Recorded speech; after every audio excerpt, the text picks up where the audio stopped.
insert this small latch into the installation template.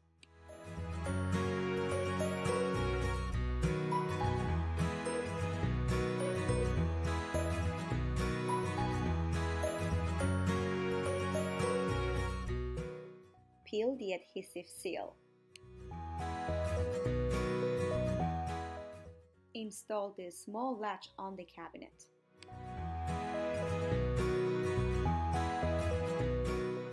Switch off the child safety cabinet lock.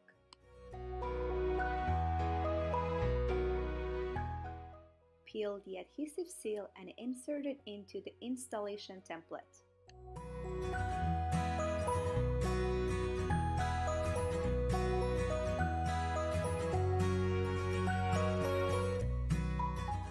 Close the cabinet door and the adhesive seal will stick on the opposite door. Please push and hold the cabinet lock for 3 to 5 seconds.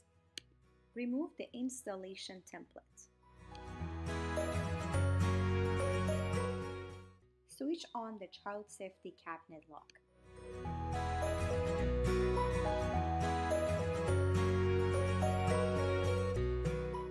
Use the included key to press down and release the lock.